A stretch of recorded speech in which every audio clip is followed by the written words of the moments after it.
우리가 가르치는 입장에서 일반적인 우리 아이들을 언어 지능이 높은 아이들처럼 가르치려면 어떻게 해야 되는가에 문제가 있잖아요. 안녕하세요. 오늘은 언어 지능이 높은 아이들의 특징에 대해서 좀 설명드릴게요. 어머님들이 보통 지능이 높다라고 하면 좀 복잡한 사고가 가능하고 그럼 글을 잘 쓸 거다라고 생각하시더라고요. 근데 오히려 그렇지가 않아요. 글을 쓰는 지능은 좀 복잡하게 연결이 되어 있고 언어 지능이 높은 아이들은 어머님들이 생각하는 거랑은 조금 달라요. 첫 번째는 언어에 대한 감각이 뛰어나요. 감각이 뛰어나다는 게 언어를 보는 눈이 달라요. 예를 들어서 설명을 드리면 생명의 역사라는 책이 있어요. 생명의 역사가 무대에서 해설사가 설명해 주는 것처럼 글이 이렇게 나열되어 있거든요. 어떤 부분에서 어투가 조금 바뀌는 부분이 있어요. 제가 여러 아이들과 같이 그 책을 읽었는데 아이들 대부분은 그 어투가 바뀌는 거를 발견하지 못하는데 언어 지능이 높은 아이들은 딱 그걸 발견하더라고요. 문장이 틀려지는 것을 예민하게 관찰하는 눈을 가지고 있어요. 언어를 더 잘 구분해서 듣는 귀가 발달되어 있어요.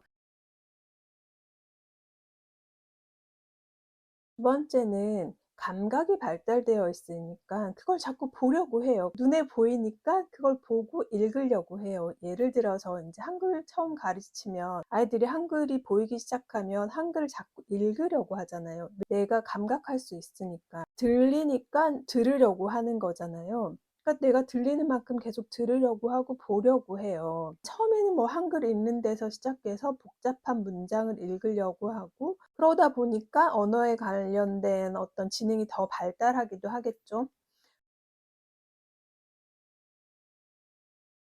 그리고 세 번째는 언어와 관련된 활동에 피로감을 덜 느껴요. 뇌 시냅스라고 하는 길이 만들어져 있기 때문에 그 길로 한 길만 가면 되니까 뇌에서 언어와 관련된 피로도를 덜 느끼는 것 같아요. 보통 언어 지능이 낮은 아이들은 언어와 관련돼서 더 많이 피로감을 느끼는 거를 표현해요. 걔네들이 그걸 하기 싫어서가 아니라. 반면에 언어 지능이 높은 아이들은 언어와 관련돼서 피로감을 덜 느끼는 거예요. 그러다 보니까 공부하는 시간이 많아지고 자연적으로 언어 발달이 이루어지더라고요. 여기에 사실은 중요한 포인트가 있어요.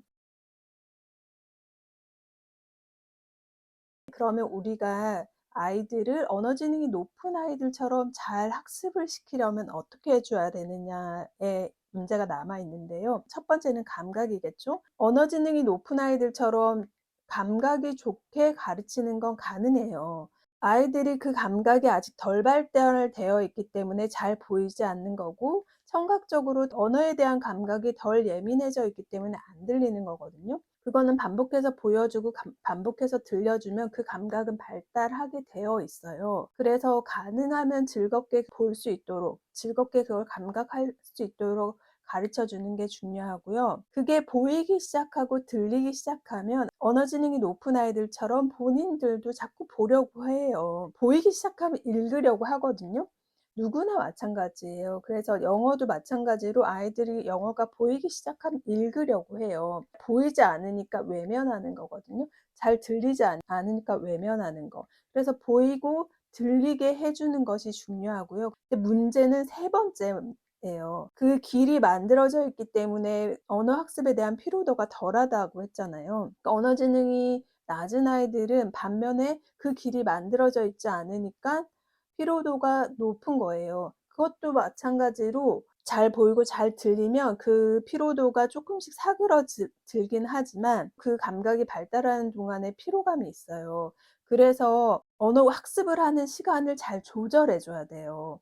좀 피로감이 느낄 때 쉬어갈 수 있도록 학습 시간을 쪼끔씩 늘려줄 수 있도록 가이드를 해 줘야 되는데요. 그 부분이 저는 가장 핵심인 것 같아요. 언어 지능이 높은 아이들처럼 누구나 학습을 시킬 수 있는데 그 아이들이 피로감을 느끼는 그 적정선을 잘 확인해서 그거를 쪼끔씩 늘려나가서 그 아이들의 실력을 쪼끔씩 늘려주는 것이 관건인 것 같아요. 뇌에서 느껴지는 피로감을 해소해 주는 거는 잠을 잘 자야 되거든요. 자는 동안에 뇌에서 있는 많은 찌꺼기들이 청소가 되기 때문에 충분히 잘 잘 수 있도록 해 주는 게 중요하고 두 번째는 옛날에는 "등푸른 생선을 먹어야 된다." 그런 얘기를 했는데 들기름이나 오메가 3를 좀 복용할 수 있도록 해 주면 신경 독소를 해독해 주는 기능을 해 주거든요. 뇌의 피로도를 좀 낮춰 줄 수 있도록 보조를 해 주는 것도 도움이 되더라고요. 오늘은 여기까지만 말씀드릴게요. 오늘도 영상 봐 주셔서 감사합니다.